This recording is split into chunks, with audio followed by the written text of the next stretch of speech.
Now, the greatest radio shows of all time. Suspense. The Shadow Node. Washington calling David Harding, counter-spy. Classic radio theater. The Great Gildersleeve. Fibber McGee and Molly. Dragnet. Gunsmoke. The Lone Ranger. Now, step back into our time machine with your host, Wyatt Cox. Good evening, friends of the inner sanctum. Gene-Hersholdt, starring as the kindly Dr. Christian of River's End. This episode goes back to August 23rd, 1945, another war story, or rather of those warriors who are just coming home. This episode is entitled, Leave It to Love. Dr. Christian's office. And it's the Vaseline program, the only program in radio where the audience writes the show. Tonight we turn the spotlight on St. Joseph, Missouri, and the prize goes to Mrs. Mary M. Trindle, 1707 Therion Street, St. Joseph, Missouri, for her play, Leave It to Love, starring Gene-Hersholdt as Dr. Christian with Rosemary DeCamp as Judy Price.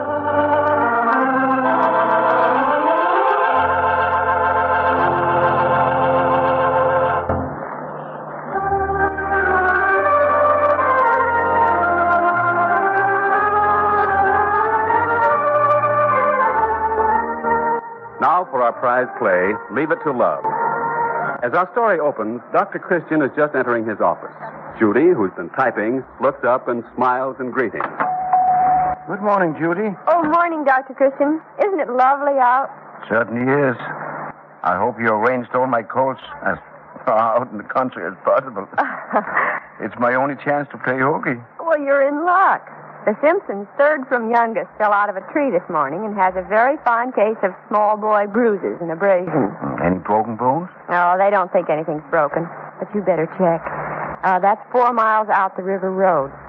Oh, and Randy Foster called to say hello. Randy Foster? Mm-hmm. Well, how is he? Oh, they had quite a wingding for him when his train pulled in the other day. Returning hero with Purple Heart kind of reception. Does he seem to be in good spirits? Oh, he's the same old Randy. Said he was terribly sorry not to see you at the station. That someone's inconsiderate old appendix probably swelled up with its own importance and burst just to keep you away from his homecoming. He and Ellen want us both to drop in whenever we have a chance. Oh, that's good news, Judy. I had several letters from Randy while he was overseas, but nothing after he lost his feet, except a short note asking me to break the news to Ellen. He must have had a pretty bad time. The word is rugged, Dr. Christian. But to quote Ellen, the poor boy is so brave and doing beautifully. I'm sure he'll be all right. His attitude as well as his injuries. He spent some time in a rehabilitation center, and they've worked miracles. Besides, Randy has a lot of character. I'll say so. He was one of the most promising boys in town when he enlisted. Is he just loafing at home, or has he gone back in his old job? Oh, I haven't heard, but if I know Ellen, he's living on the fat of the land and not allowed to lift a finger. Well, Ellen is what they call the mother type. Why, Dr. Christian, this from you? Well, she is.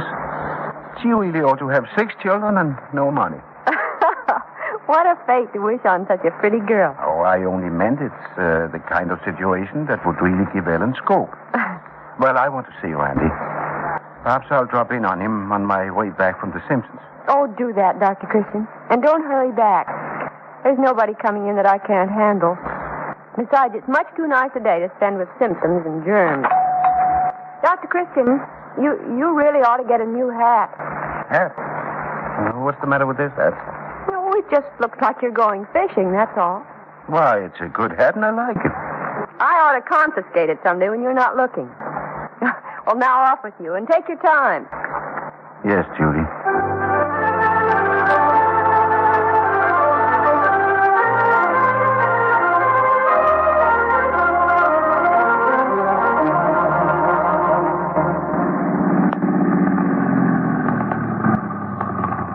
Randy!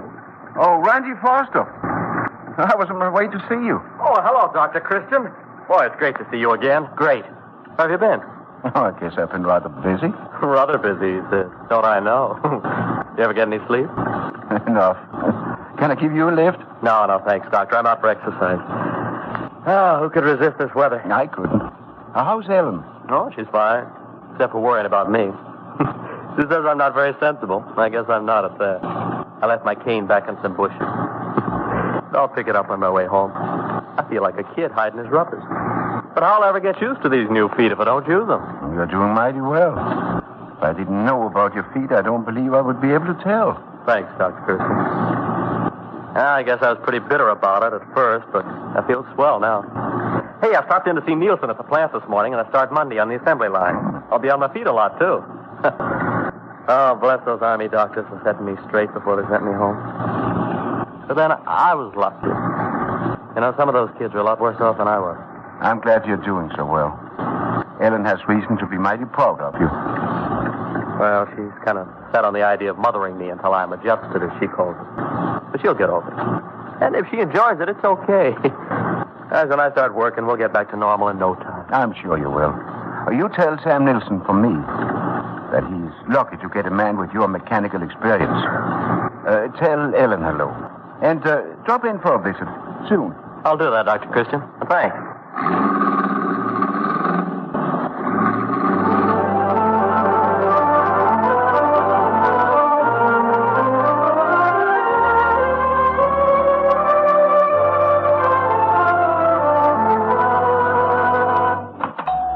Hello, Dr. Christian. Did you have a nice drive? Oh, it was wonderful, Judy. I didn't stop at the Fosters. No? I met Randy walking out on the river road. He's doing wonders on those artificial feet. And I'm glad to say being a hero hasn't gone to his head. Oh, that's grand. He deserves all the break. Was Ellen with him? No, he was walking alone. He has confidence in himself, but Ellen worries. Oh, maybe that's why she called. Oh, she didn't say what it was about? No, only that nobody was sick. But she did sound upset. And speaking of angels... Hello, Ellen. Hello, Judy. Dr. Christian, I'm sorry to bother you, but I'm about at my wit's end, and I thought maybe you could help. I'll be glad to do anything I can, Ellen. Come in here and sit down. Thank you. I saw Randy a little while ago. He's looking fine. Well, that's what I came to see you about, Dr. Christian. But it isn't his health. He seems perfectly well. It's just that he won't give himself time to get used to being back. He insists on facing every situation that's bound to be embarrassing for him, and, well, he just doesn't seem to care. I know he needs special consideration at a time like this, and I've tried so hard. I don't know what more I can do. Now he's going to work at the plant, and I know he'll break his heart.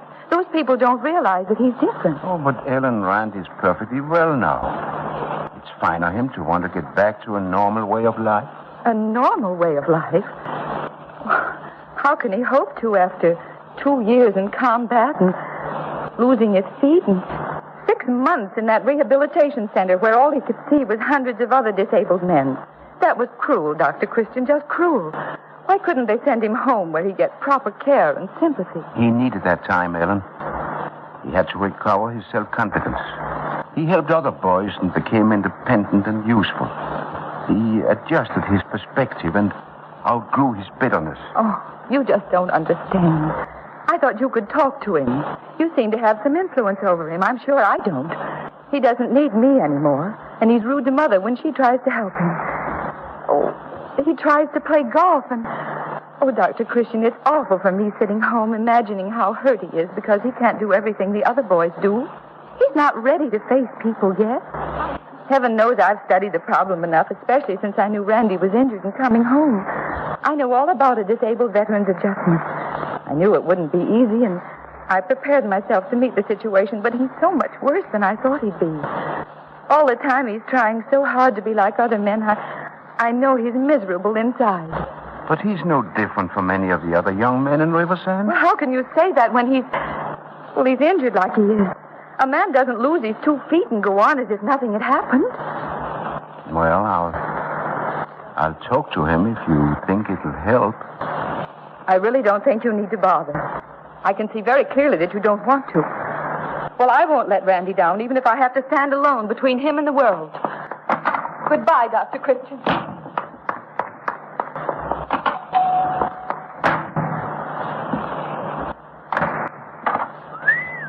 What's the matter with her? She blew through the outer office like the icy blasts of winter. She's been alone a long time, Judy. Now she's so busy readjusting Randy, she's forgotten to readjust herself.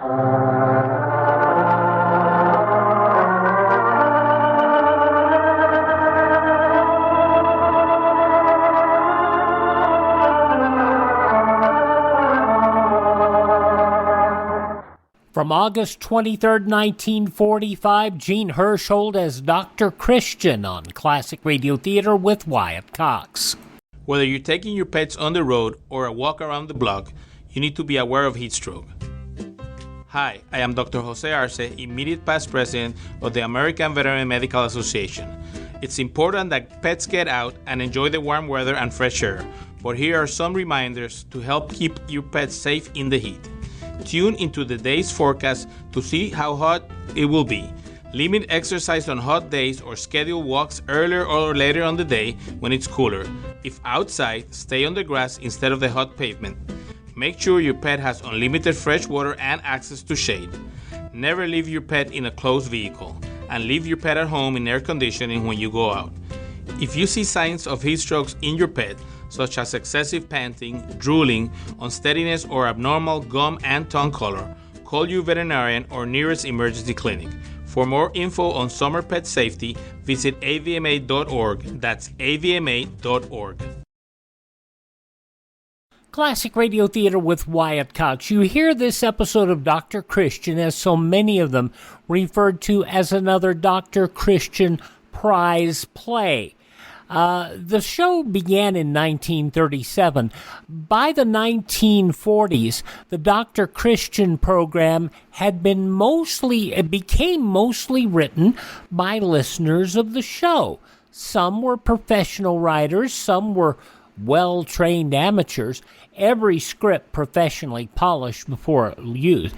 And every year they gave away $2,000 to the best prize, several $500 runner-up prizes. Among the people who contributed scripts to Dr. Christian, not being engaged as a scriptwriter, were people such as Earl Hamner Jr. You remember him from the Perry Mason series. And a fella you might have heard of who was involved in science fiction and fantasy a bit, a fella by the name of Rod Serling. Dr. Christian prize plays worked very well, and the series ran on CBS until January 6, 1954. This another episode right at the conclusion of the war, dealing with war issues that people were facing as their soldiers came marching home. Leave It to Love, the title of this Dr. Christian episode from August 23rd, 1945. Dr. Christian, I like you. I like working for you. Ordinarily, you couldn't pry me away from this office. Oh, well, what have I done now? It's what you are just about not to do. Good gracious. As bad as that? Oh, you have no idea how close I come to quitting the first of every month. Now, here are the rough drafts of all the statements. I just dare you to put these in the wastebasket. Oh, well, put them here on the desk and I'll look them over. But you see, Judy, I know, it's the same old, but you see, Judy. All you did was set a broken finger for Tommy Schwartz. And the family can't make ends meet as it is, so why bother them with triviality? And old Miss Abby eats like a bird because she can't afford more. So we give her all the vitamin pills she can swallow, plus a chicken every Sunday. Dr. Christian, you're incorrigible. But you're sweet. Oh, go ahead now. Tear up 3/4 of those statements, and I won't say another word. Go on. Well, that's more like my duty. Oh, say, Ellen Foster's coming in to see you this afternoon at 3. She sounded excited and not the least bit angry. Oh, so I'm back in her good graces again. Mm-hmm. Oh, that's good. Well, let me know if anyone comes in. All right.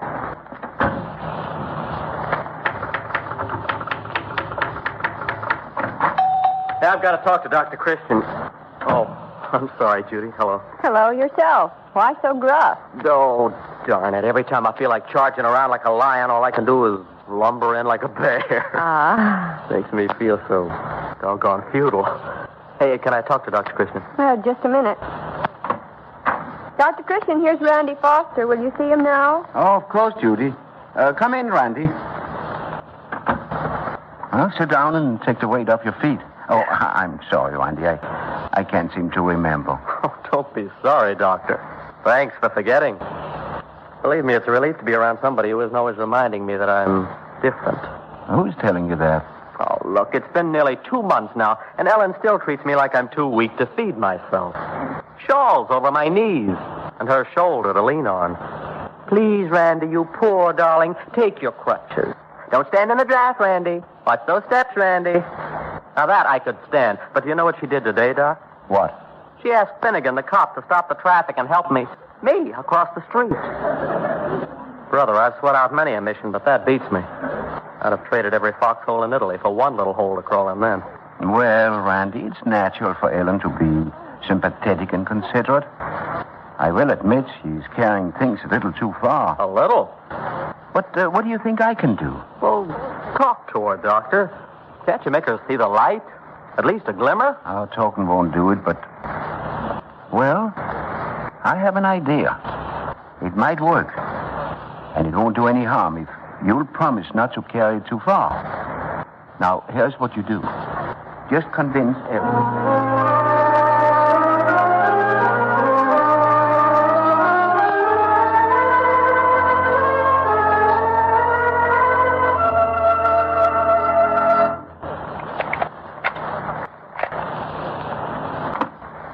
That you, Randy?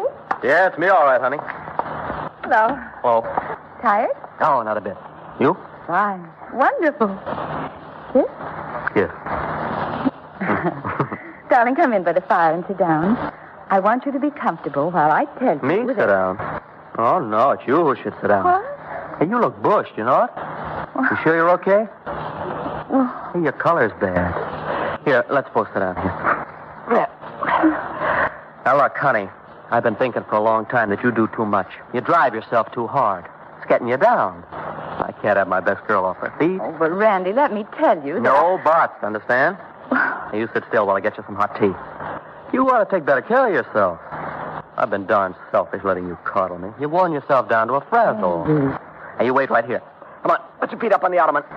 There we go. I'll be right back with the tea. Hey, how about some cookies? All right. Just a couple, though. I don't want to spoil your dinner. Oh.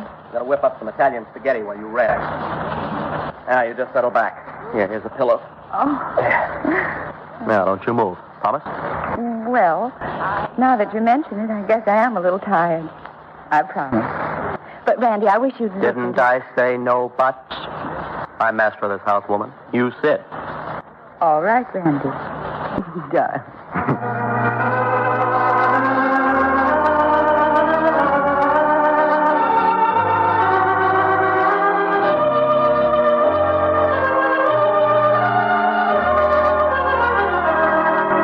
It was a lovely meal. We should eat in here more often. It's so cozy. Mm-hmm. I think I'll sit a few minutes before I clear up the dishes. You will not. Well, Randy. I'm clearing up, see? You're tired. You're pasty looking even. In fact, you look awful. In fact, you look terrible. How do you feel now? Well, I don't feel so good. Fine. I mean, that's bad. Bad. Say, maybe I should call Dr. Christian. For heaven's sakes, Randy, I'm not sick. I'm just... Yes, you are, too. You're sick. Your eyes look yellow and... Randy, Oh, that's the door. I'll get it. Why, Dr. Christian, this is a surprise. And Judy, hello. Come on in. Hello, Randy. Hi. Hey, Ellen, it's Dr. Christian and Judy. Isn't that great? Hey, let me take your coat. I was just going to call you, Doctor. Ellen isn't feeling so well. That's what I came to see you about, Randy. Huh? It isn't necessary to... Why, Ellen, what's the matter? Honest to goodness, Judy, I don't know. I started feeling rotten right after Randy came home. Randy, Dr. Christian, come on in and sit down. What seems to be the trouble? Well, Randy noticed it when he first came in, how pale I looked and everything. He's been perfectly sweet, but I feel terrible now. Is it natural, Dr. Christian? No, it's not. Of course it's not. Go on, tell her, Dr. Christian. Tell her she's sick. Wait a minute, Randy. You can't keep this up. Oh, but Doctor... Keep what up? What is this all about? Judy, do you know? No, I haven't the vaguest idea. When you came in this afternoon... She went to see Dr. Christian? Ellen? Hey, wait a minute. After what Dr. Christian said this morning... This morning? Randy, did you go to see him, too? Is something the matter? Well, there wasn't anything wrong with me. Oh, hold on, everyone. Let's take this from the beginning. Oh, yeah, but it was working, Doctor. It was working just like we planned. Your plan? Sit down, all of you. You too, Randy. We'll straighten this out now before it goes any further. Ellen, you've been treating Randy like a cripple. Oh, Dr. Christian, don't say that word. You say it, Ellen. Say, Randy, you're not a cripple. Dr. Christian, I couldn't. Say it, Ellen. Randy, you're not a cripple. There. I said it. Randy, you're not a cripple. You're not.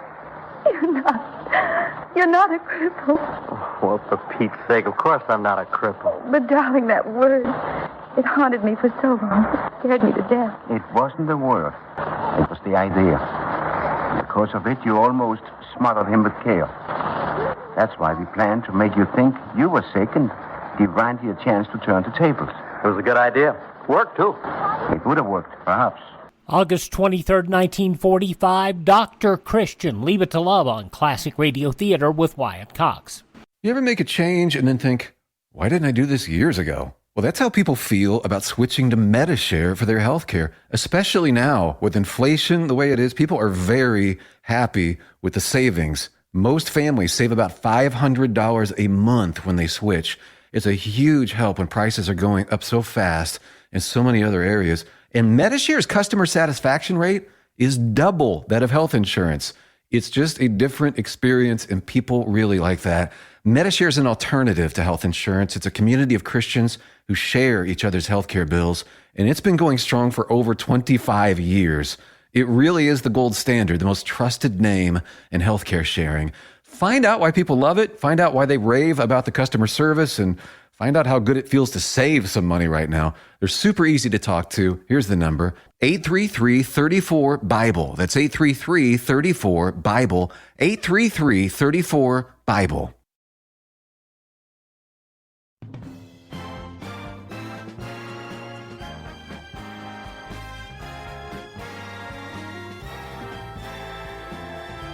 Now on Classic Radio Theater with Wyatt Cox, the conclusion of Dr. Christian and Leave It to Love, August 23rd, 1945. That was before I knew. Before Ellen came in this afternoon. Her visit changed everything. Hey, Dr. Christian, well, she's not really sick. Sick nothing. Randy Foster, all evening I've been trying to tell you.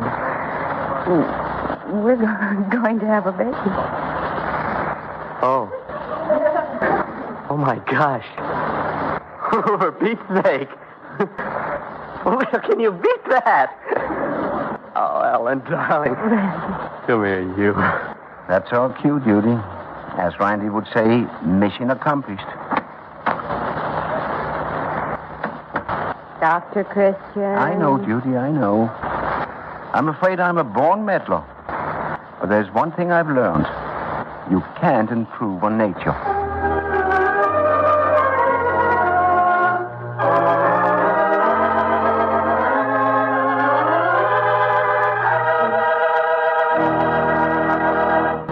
And the curtain comes down on another Dr. Christian prize play, with our star, Gene-Hersholdt, waiting to greet you.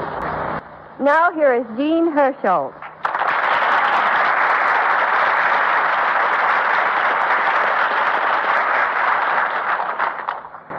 Thank you very much. Now, you'll want to know something about Mary Martha Prindle, author of tonight's play, Leave It to Love. Well, she's a typical young American housewife living in St. Joseph, Missouri, with her husband, a kitten named Mitten, and a Great Dane pup who makes typing difficult by resting her head affectionately on the typewriter. But Mrs. Prindle has had a lot of adventures in her life, too.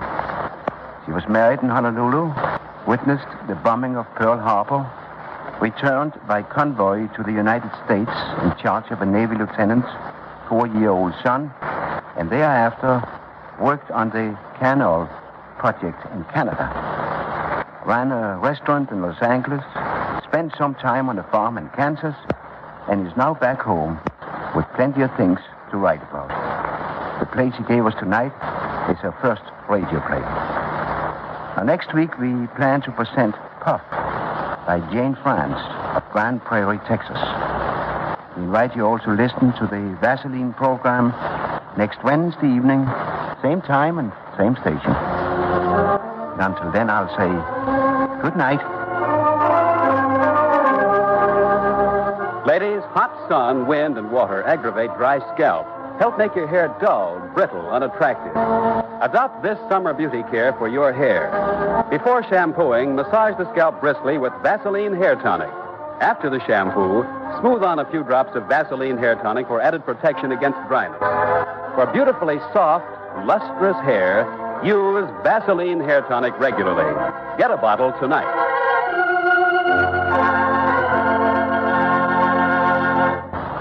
You won't have to wait too long before you can take that trip you've been thinking about. But don't start out on a train or bus today. We still have a critical transportation problem, and there's no room on trains and buses for people not on essential business. It's likely to get worse before it's better. The war is over, but until our fighting men are home, military demands come first. Don't fail to hear Jane France's prize-winning play, Puff, next week on the Dr. Christian program. Bob Anderson speaking. And from August 23rd, 1945, Dr. Christian on Classic Radio Theater with Wyatt Cox. Now on Classic Radio Theater with Wyatt Cox, part of a syndicated series from 1947. It's called The Unexpected. One of those episodes and one of those kind of shows that got screen stars to come in, read some lines, and the show actually was fairly popular with radio stations because it was a quarter hour and they had big names. So there you go. The Unexpected. This episode stars Barry Sullivan and was originally broadcast in 1947. From Hollywood, Barry Sullivan in The Unexpected. The Unexpected. The Unexpected.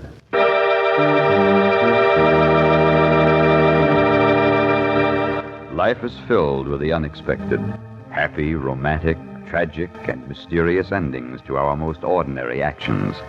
Dreams come true or dreams are shattered by sudden twists of fate in The Unexpected.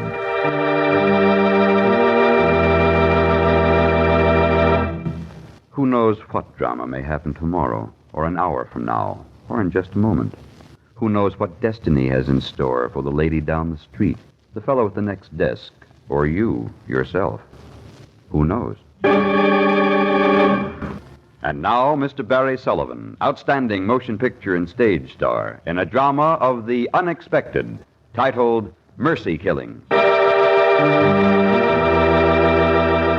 My name is Arnold Stanton. I'm a salesman, a successful one. I live in a little frame house on a shady street out in the suburbs. I've been married for 12 years. All our friends say that Evelyn and I are an ideal couple, devoted to each other. But a few minutes ago, as I came through the front door, I decided to murder my wife. That you, Arnold? You're a little late tonight, aren't you? Did you miss the bus? You're usually here by 6 and it's 5 after. Oh, you look tired, darling. I think you've been working too hard lately. You really need a rest or you'll be ill one of these days. And I don't know what I'd do if anything should happen to you. But we won't ever talk about that, will we, dear? Now, you just sit down here and rest. That's what you need, rest. Yes, I need a rest. A rest from Evelyn. Sometimes I hate her. Sometimes I'd like to take her throat in my hands and...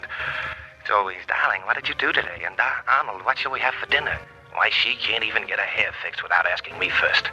I can't stand it. From morning till night, day after day, she hasn't a thought of her own. She's not a real person. No, she's nothing but a parasite feeding on my spirit.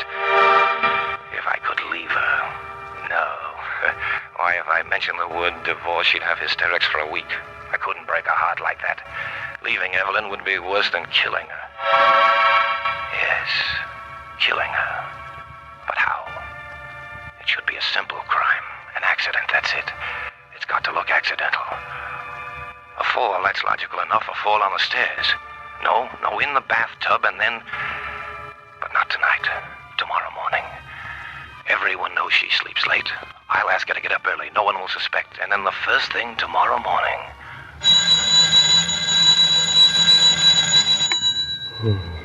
Evelyn. You awake, Evelyn? She's gone. She downstairs already? Am I too late? That you, darling? I got up early like you asked me to. I'm all ready for the tub, and I'll have breakfast ready before you get dressed. Don't hurry. There's plenty of time. Now, I don't want you to be late because of me. I wouldn't want people to say that I wasn't a dependable wife. Oh, Arnold, don't touch me. The tub is slippery, and I might fall. Arnold, you're pushing me. Don't!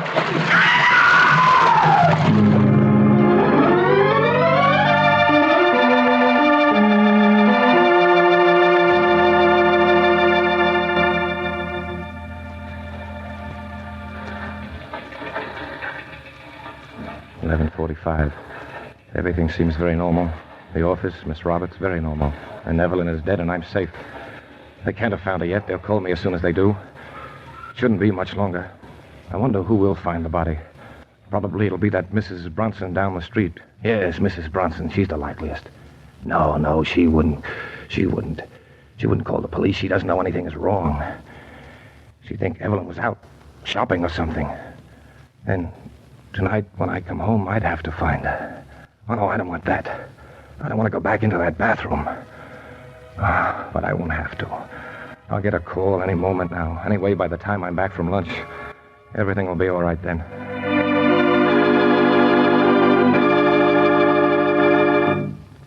Did you have a nice lunch, Mr. Stanton? Oh, you know how restaurants are these days. Any messages while I was out? No, sir, not a thing. Nothing at all? No. Were you expecting something in particular? No, just wondered. Well, I'll be in my office if you should need me.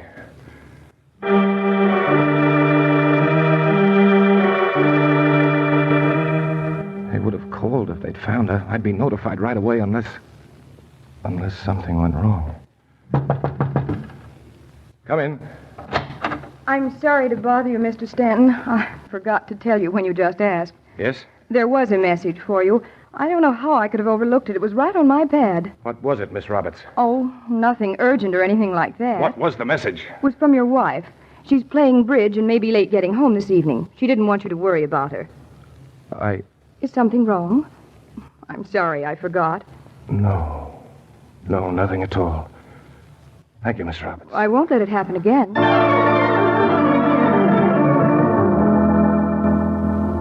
Can't be true. She's not alive. That was blood in the water. Her blood. I saw her die. She's not alive. Oh, Miss Roberts must have made a mistake. Yes, that's it, a mistake. She did forget the message at first. It must have come in before, yesterday or last week. Miss Roberts was looking at the wrong page in her book. Of course, that's it. Just a mistake. A perfectly natural mistake. I shouldn't let a little thing like that upset me. I think I'll rest for a minute. I feel a little tired. I guess that's natural. I'll just relax for a moment.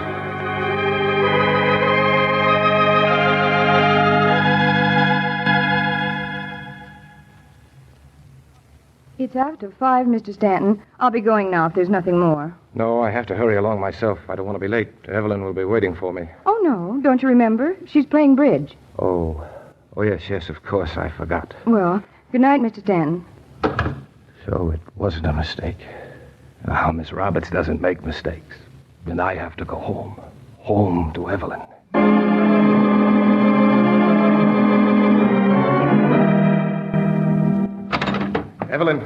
Evelyn, are you there? Evelyn! I've got to open the bathroom door. There's nothing to be afraid of. There's no one in there, no one alive, just Evelyn. I've got to go in there. I'm not afraid of Evelyn. She's dead. I know she's dead. What if she's alive? What'll she say? What'll she do? Or maybe the police are waiting for me in there, waiting to see how I'll act. Well, no, I can't go in, not yet. Not until I know. If Evelyn is playing bridge, if she really is alive, she's at Mrs. Bronson's. I can find out.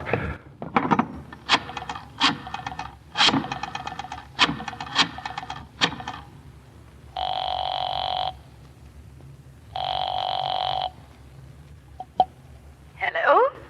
Hello, is that you, Mrs. Bronson? Yes. Who is this, please? Arnold Stanton. Why, hello, Mr. Stanton. How are you? I don't like to bother you, Mrs. Bronson, but there was a message for me this afternoon. Something about Evelyn. Bridge, I think. She isn't there with you, is she? Yes. Yes, as a matter of fact, she is. Oh. Would you like to speak to her? Yes, I would. Well, just hold on. Evelyn? Evelyn? Just a minute, Mr. Stanton. Are you still there, Evelyn? Hello? Hello? Evelyn. Oh, I'm terribly sorry, Mr. Stanton. Evelyn isn't here after all. She must have left while I was talking to you. She's probably on her way home now. She ought to be there any minute. Mr. Stanton, did you hear me? Mr. Stanton? Evelyn. At last I know. The door is open and I know. There's Evelyn just as I left her. She's dead. Really dead. But Mrs. Bronson told me... They know. They must know. They're trying to trap me. The police must be outside right now waiting to see what I do next. They'll probably come in any minute to arrest me. But they won't get the chance. It's your gun, Evelyn. I gave it to you because you were afraid. Afraid of being alone in the house, but you never needed it. Now I'm afraid, Evelyn. I need the revolver. They found me out. Somehow, somewhere I slipped. I wish I knew what it was, but there isn't time. Now I'll never know. Pick up the gun. Put it next to my cheek. It's cold against my face. And now, squeeze the trigger.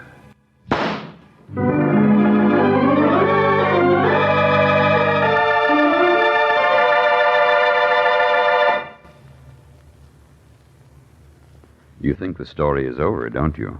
But wait. Fate takes a hand. Wait for the unexpected.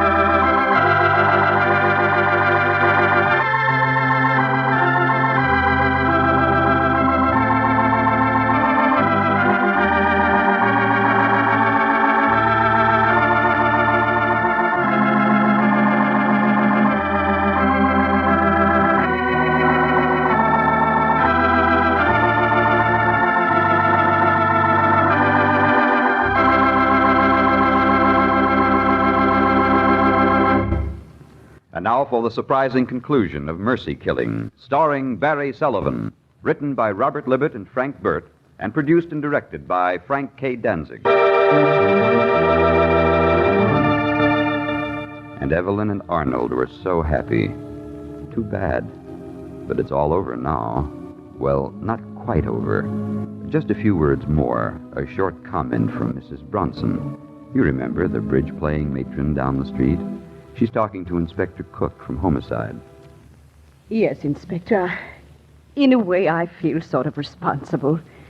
You see, Evelyn was such a dear friend, and there was this other person. Really, he was a charming young man, and Evelyn had been seeing him. I told her she was very wrong, but you know how it is, so I sort of covered for her, as they say. As a matter of fact, I called Mr. Stanton's office this afternoon and pretended I was Evelyn. You see, she had asked me to because today was to be something special, and she was afraid she'd be late. And then later he telephoned me to check up on her. I had to say she was with me, and when he wanted to talk to her, I pretended she just left. Just imagine. I told him Evelyn was on the way home, and then he went upstairs and found her. Like that. Oh, it must have been horrible. I don't know what he thought, but he must have been overcome. People don't kill themselves unless they are. But anyway, he never found out about the young man. It makes sort of a perfect ending. Poor Mr. Stanton. He loved her so.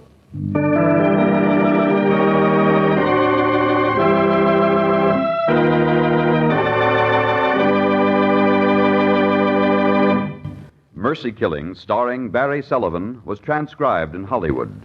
Listen for another exciting story starring lovely Marcia Hunt, who meets the unexpected.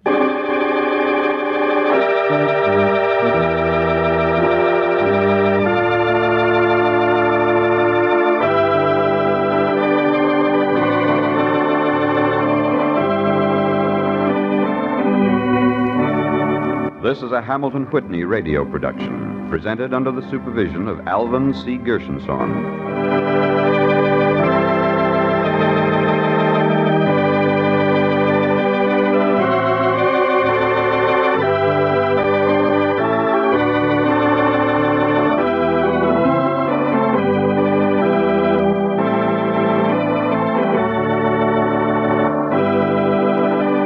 While Barry Sullivan was never an outstanding lead actor in anything, he was always a great supporting actor.